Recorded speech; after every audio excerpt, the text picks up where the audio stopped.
director there. Yes. So then what's Lead Minds Africa? Lead Minds Africa is a non-profit organization that I founded. Oh, okay. And the mission is to engage, equip, and inspire young people to think, create, and develop scalable solutions that can build, champion, and drive Africa ahead. So that is. How old is this baby? How old? We officially got registered in 2018. Huh? Yeah. Wait, you're making strides just like that? Yes. Surprising. But it is an idea that I have had since 2013. Okay. Before I graduated from Makerere University. Actually, I was sitting in one of the computer labs, and I was doing research on my final coursework. Then two ideas came to mind. What did you study? Development studies. Okay. So initially I wanted to be a lawyer. Okay. Then I got a government scholarship, and I just went for development studies. Brilliant. And on that final day, as I was sitting in a computer lab, busy researching, then I began looking at statistics on Africa. And two ideas actually just came to mind like that. One was a leadership institute, and another was the Care Children's Mission, like just like that. Care Children's Mission. Yes. And for Care Children's Mission, the idea was about expanding access to education, to give young people access. I mean, opportunity, like accelerating opportunity to education. Then the other one was developing young leaders. I was about to say, why a leadership institute? Were you taking up leadership positions? Why was leadership close to your heart? I was actually since first year. At Makerere. When I reached Makerere, I just got involved in student leadership and worked out that since from first year to third year I was a student leader, and but Africa continued to speak to me. I have two worlds that speak to me. I have the inner world and the outside world. So what I'm passionate about and like what I read and what I listen to and how it connects to what I believe in. So I continue to listen to that. Then what I see happening around me, both beginning from family, then of course the people I interact with, then the wider scope of Africa. So I continue to listen to that. And I wanted to step forward, and I'm glad I did.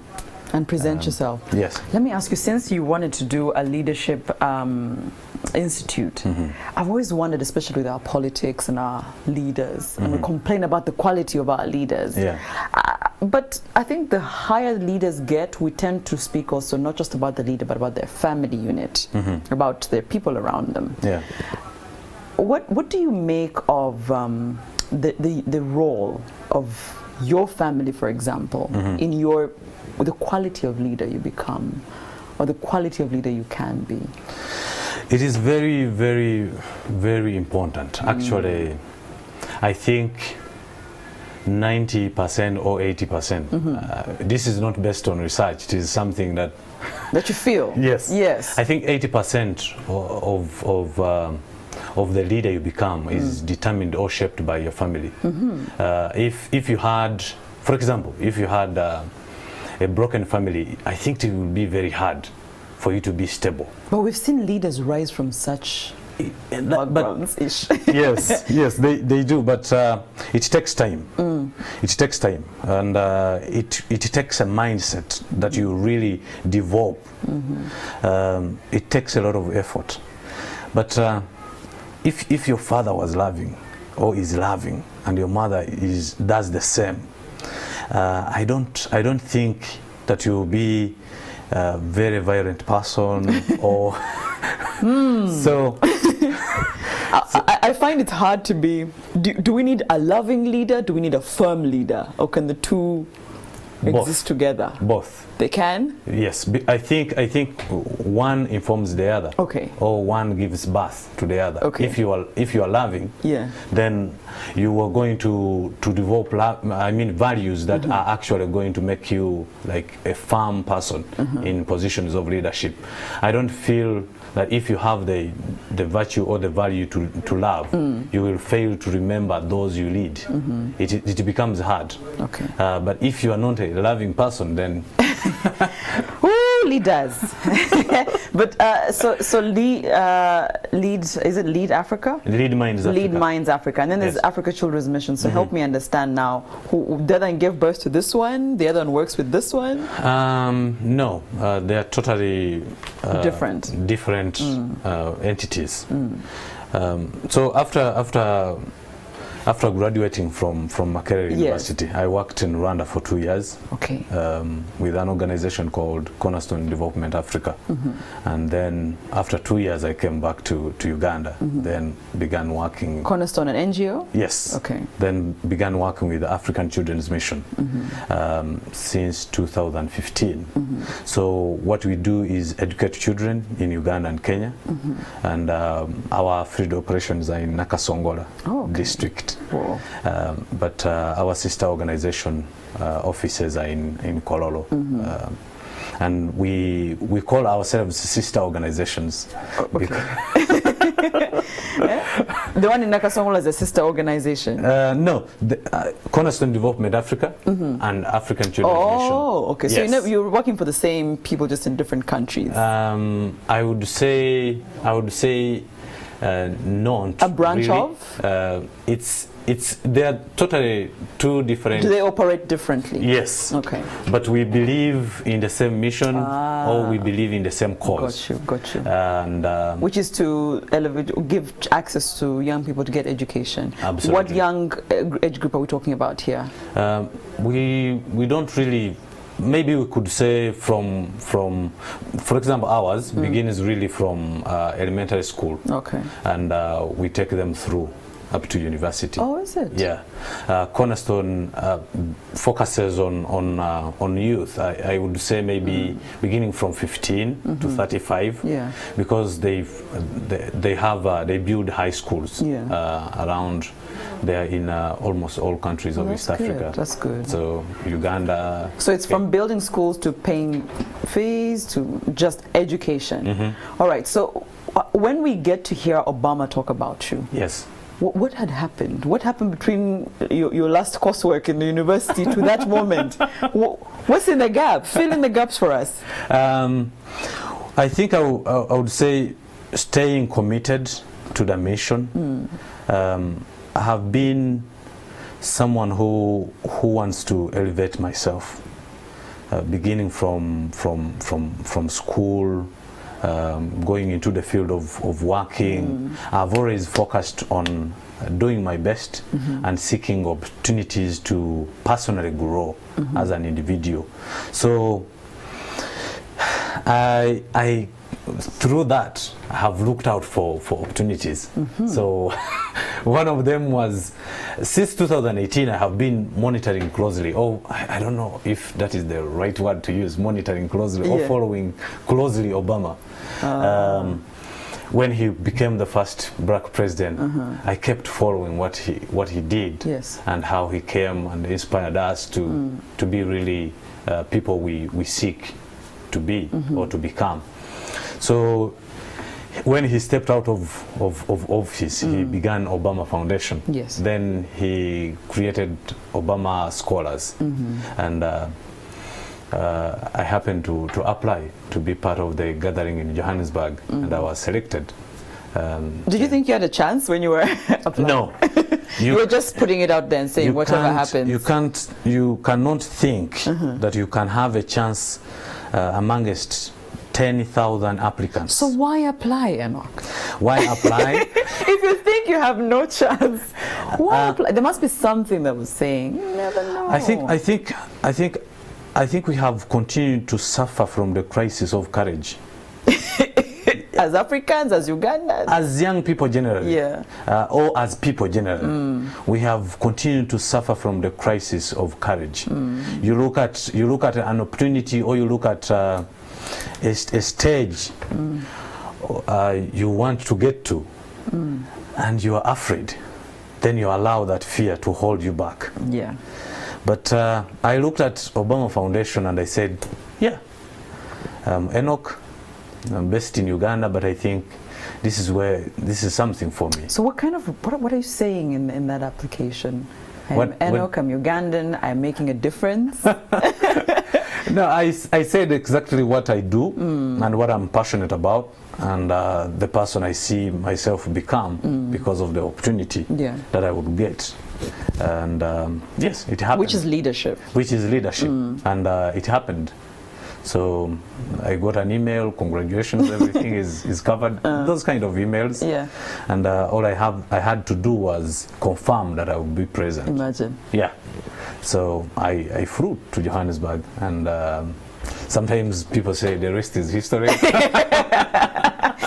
The rest has been history for you. But you were not privy to his speech before he gave it. No. So you didn't actually know. So did you hear it, or were you told after? You know, some things don't register when they're happening. Was that the case for you? I was told. So we had a session to pitch. Yes. And I didn't go actually to the Mandela Stadium when Obama was giving the. Are you among? Is it the 200 who had a closed-off session? The one that had directly with Obama? Yes. Yes, I was. Good. So, a friend of mine from Sierra Leone told me Obama has mentioned your name. And I'm like, okay. So I never knew what that meant actually. Yeah. And then. Do you now know what it means? Do I know what it means? I know now how it inspires me. I know how it speaks to me deeply. Okay. And I'm continuing to find ways how do I use that. Yes. Not for myself, for others. Which is what you originally intended to do anyway. Absolutely. So yeah. Have you found the ways? But it's been too soon. I'm wondering what Lead Minds Africa has done. I know you said 2018, which means just almost months in.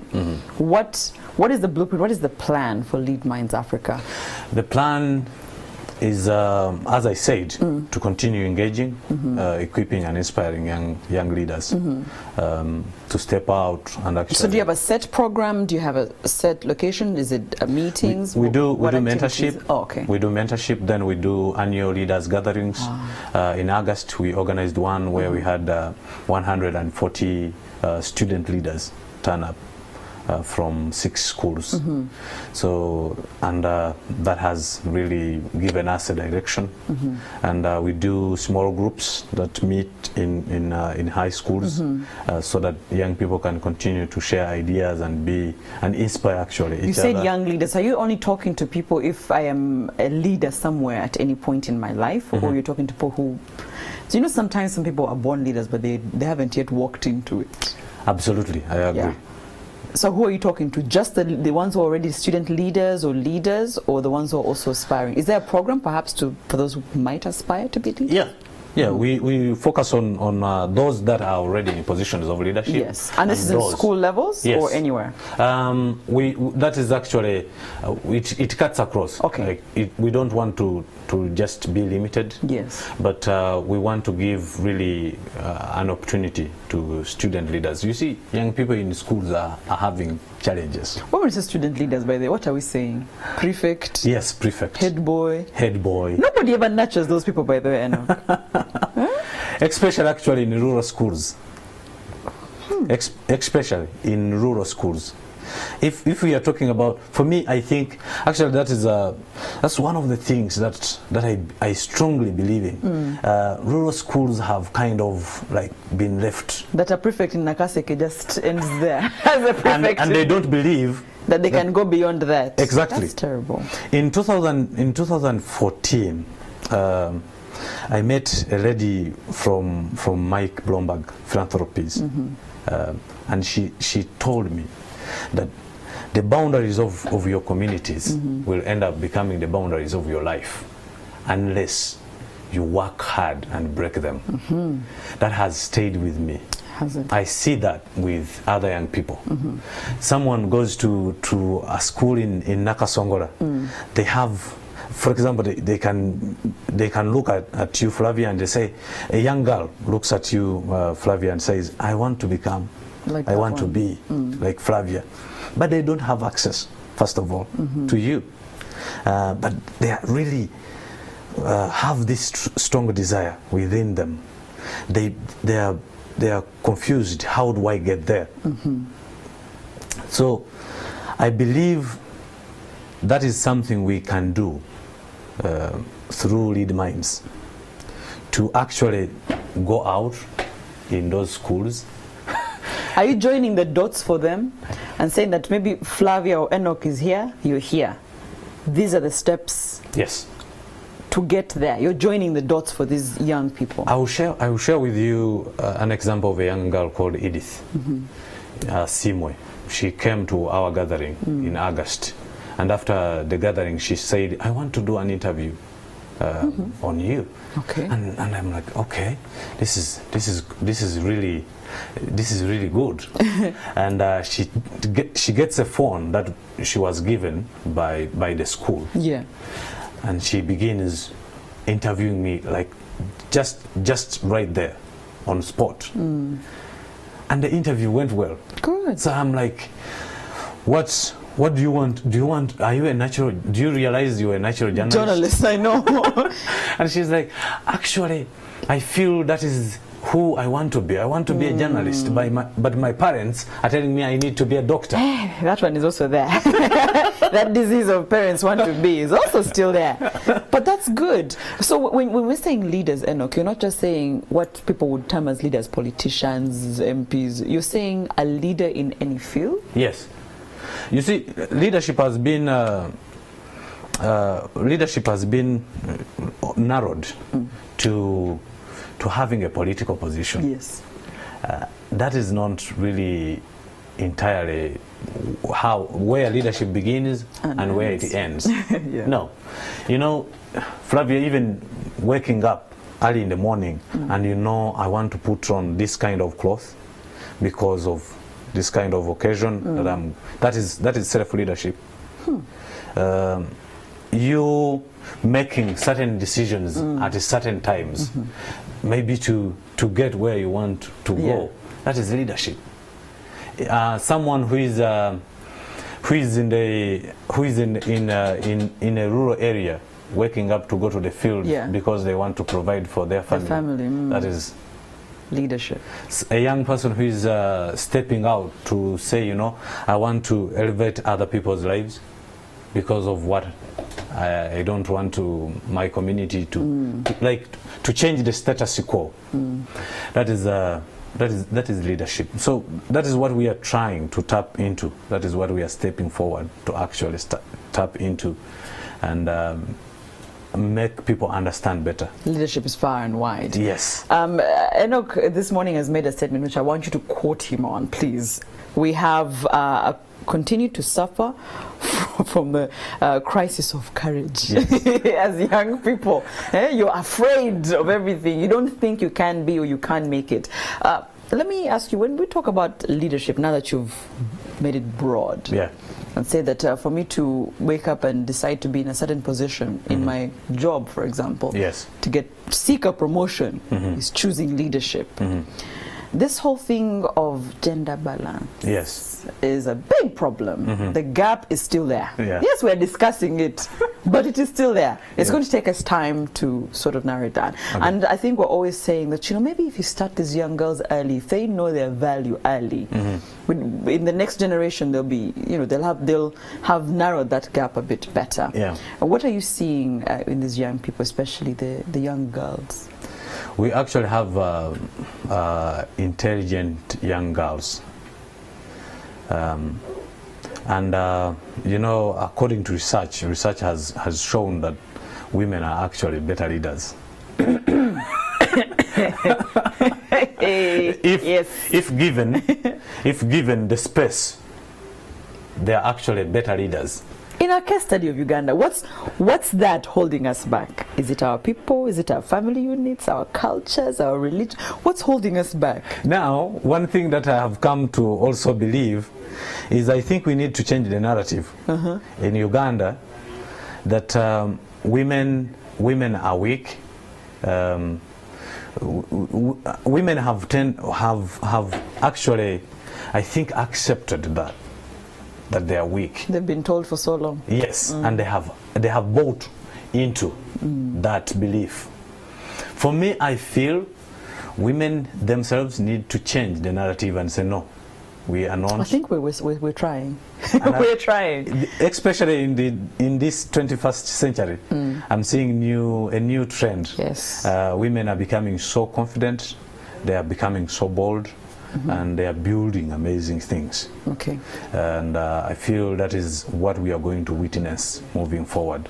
So, for me as an individual, I believe young women are very intelligent and they are capable of leading. Yes, the space. Men by nature are kind of they step forward with easily. Yes. With or without experience, by the way. Exactly. Easily. Women, I think because of their motherly spirit, they are so careful and they want to step into something that they are sure of, and they want a lot of pushing, like being... Enock, stop there before you fall into a muddle of dirty water. Stop there. Two things as we wind up. Yes. One, I think I'll want you to probably end there on what you're seeing today and what your projections of what kind of leadership we'll have. Not just here, because your passion is Africa. What kind of leaders or leadership, where are we going in terms of the continent? Your projections. And then two, somebody's watching today and is thinking, I might not know what's within me, but I think if I came to lead Minds Africa, I might figure it out. Yeah. How they can find you and what kind of programs they can be part of. Oh, okay. The projections for Africa and the kind of leaders we are going to have moving forward, we are going to have more of accountable leaders moving forward in Africa. Flavia, I have been part of gatherings or networks like the Mandela Institute for Development Studies. I have met incredible young people on the African continent. That is actually something, I think most of the things, the image you have portrayed about Africa is we are in crisis. We need help. Yes, we need help. Through the networks I have been part of, the Mandela Institute for Development Studies and the Obama Foundation and other gatherings, I've met incredibly talented young people. And I believe Africa is safe. Good. I believe Africa is safe moving forward.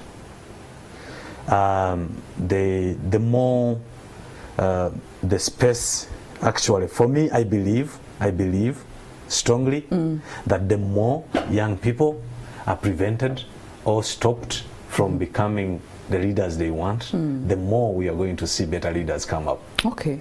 Yeah, I actually strongly believe grinding that. Harder. Yeah. They're trying harder. For my field, the more they narrow that gap or the space for leadership, the better. Okay.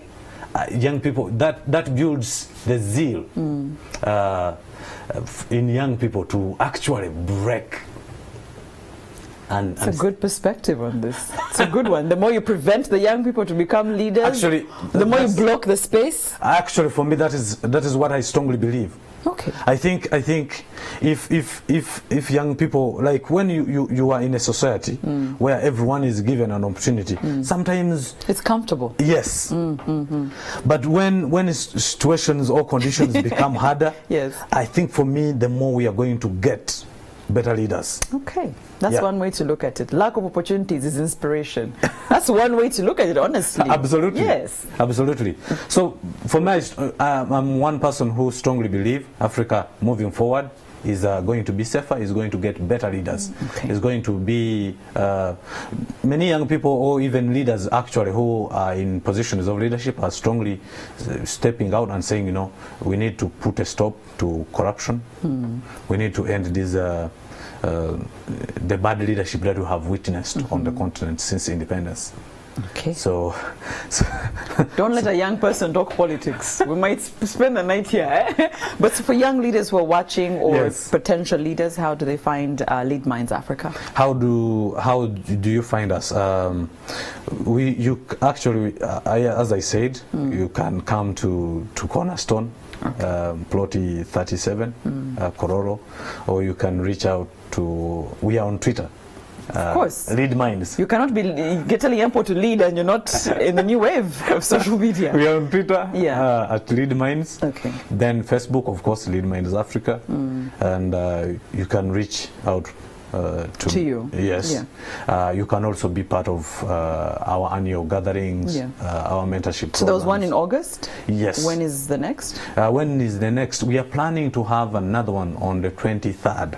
Or the 24th of August next year. Next year, okay. Yes. So there's enough time to reach out and plan. Absolutely. Okay. Yeah. Fantastic. Thank you so much. You're welcome. And hopefully those leaders that they're grinding, you're one of them. Are you thinking of politics someday? Politics, I don't know. But maybe. When the waters keep calm down.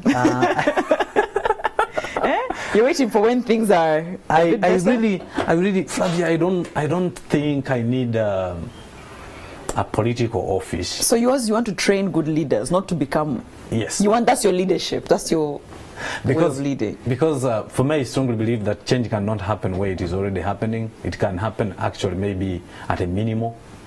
I feel change has to happen in places where it has not yet happened or it is happening at a small scale. That's why you're looking. So yes.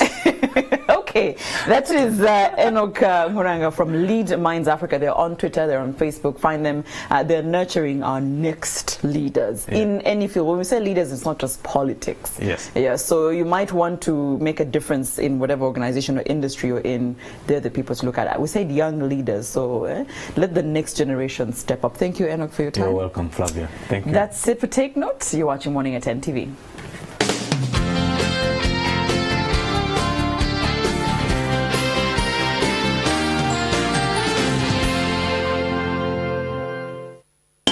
Play and win every 10 minutes. For every 1,000 you spend, it gives you one entry into the jackpot this Sunday. To play on MTN, simply dial *165 *33# and follow the prompts on your phone. For Airtel customers, simply dial *185 *4*9#. Then